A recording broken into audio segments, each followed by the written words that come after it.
Hi, my name is Samuel Gutierrez, and I'm here to talk about dogs.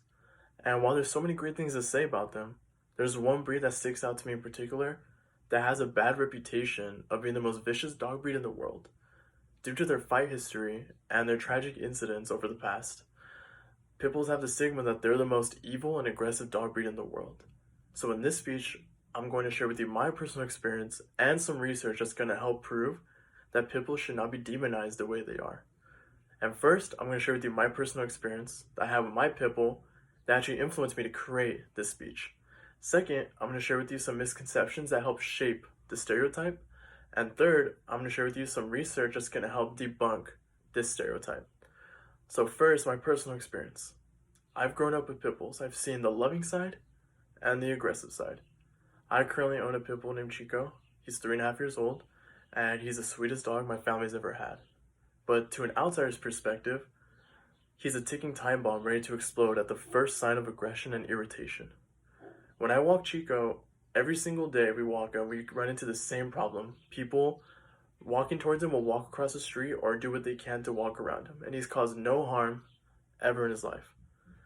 When we approach this one house around the corner, they have a dog aggressive German Shepherd, and that dog likes to put his snout under the fence every time we walk by and growls and barks every single time.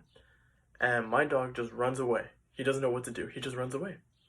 And I follow him. Well, one day, he just got out. He pushed the fence so hard while we were coming up to the house that the door flung open and he was loose. No collar, no leash, nothing. My dog instinctively thought it was a play date.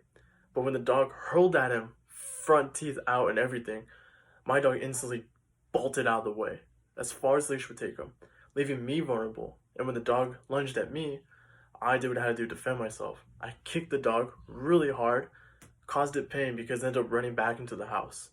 I look over at my dog, he's shivering, he's scared. The owner comes out of the backyard, hey, what's going on? Genuinely concerned, I should have mentioned. And he was like, are you okay? And I was like, yeah. I mentioned, hey, your dog attacked me and he tried to attack my pit bull. And I think the moment I said pit bull, the whole attitude that he had, the genuine concern, switched, flipped totally.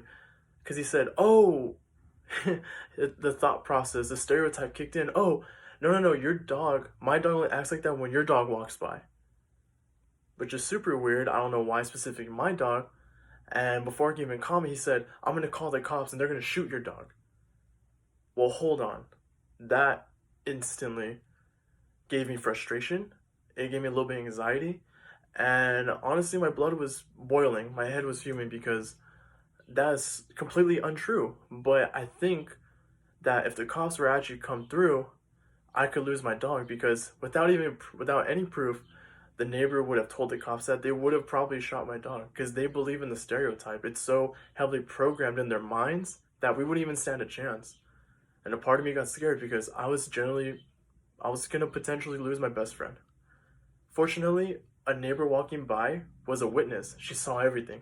She came up to us, approached me, said, hey, are you okay? Like, I just saw like some big dog attack you. Are you okay? And the neighbor secretly retreated to his house because one, he knew he just lost. Because now as a witness, he'll never get the satisfaction of putting down a pit bull that he wanted. And he knew that if I told the cops and I had a witness, game over for his dog. This whole experience influenced me to create this speech because I wanted to know what misconceptions could have influenced this man to put the stereotype to the point where he can put my dog down. So, after sharing my personal experience, I'm going to share with you those misconceptions I researched. So first, I didn't have to go that far to look for the negative perspectives that people have on pit bulls. But the first one, the biggest one, is they're used as fighting dogs, right? Their breed overall has insane amount of strength in their bite and their body overall. And people believe that this aggressive behavior they use when they fight will be carried on into like their home life if they're ever brought out of the environment. Well, that's actually not true. A lot of people ended up becoming great pets once they're taken out of the abusive environment because they're just victims of bad ownership and heavy abuse. Another misconception, a common misconception, is a locking jaw. And people believe that a pit bull's bite is a death sentence immediately. That the moment they grab onto something, it is a death sentence, and you're not getting out. But according to Dr. Lair Brisbane, He's a doctor at the University of Georgia, and he conducted studies with the American Bully Foundation, and they found that pit bulls don't actually have any locking mechanisms in their jaw and actually end up having the same anatomy as any other breed. And another reason why people have stirred up this stereotype, according to author Bronwyn Dickey's book, Pitbull, The Battle of an American Icon, he states that the oldest and strongest emotion is fear for mankind. And the strongest emotion of fear is fear of the unknown. People hear all these horrifying stories and they have no experience, no personal interactions to compare it to. So it makes no sense to just cast a judgment on something you've never actually been experienced with. So those are just a few misconceptions. Now let's talk about the research that I found that's going to help debunk the stereotype. So all dogs are capable of being aggressive. That's just a fact, right? Well, it turns out that according to the pitbullinfo.org website, they conducted a study that analyzed over 20 years of dog bite related incidences with the CDC, and they found that over 72% of those reports were non-pitbull breeds. There were actually overlooked breeds such as Malamutes that actually scored the highest in that study. Chow Chows were second, and St. Bernards were third. And pitbulls didn't even score in the top 5 in that study. And according to the American Temperament Test Society, they conduct temperament tests for dogs that just have known signs of aggression. What these tests consist of is presenting an animal in a unexpected situation, like meeting a stranger or meeting a random animal. And pit bulls actually had a success rate of 82%, which is better than 77% of the general dog population. So for example, I watched a huge pit bull in a random room be presented with a duckling, and his eyes lit up, his ears were everywhere, and his tail was just wagging constantly because he was just so eager to see his duckling, and showed no signs of aggression and no signs of panic, which means he passed the test. So they're okay dogs, they're completely fine. But overall today, you listen to me talk about pit bulls, a false stereotype that they're the most aggressive dog breed in the world. You heard me with my personal experience and why I created this speech.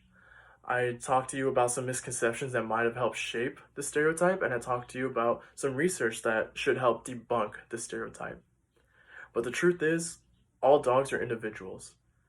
They should all be treated equally, and you should never judge a dog based on its looks or its history. According to the Save a Bull Foundation, 1.2 million dogs are euthanized every year, and 40% of them are pit bulls. And 75% of municipal shelters just euthanize pit bulls right when they walk through the door, which is heartbreaking to me because they fall victim under a false stereotype, which is why I created this speech. Too many of their lives are being cost. Too many of their lives are being taken away, and they have no chance to fight back, and they're victims, they're voiceless. So after this speech, I hope you take away the fact that pit bulls should not be demonized the way they are. In fact, they should be given a chance to be a great pit bull, a great pet to you. Thank you for listening.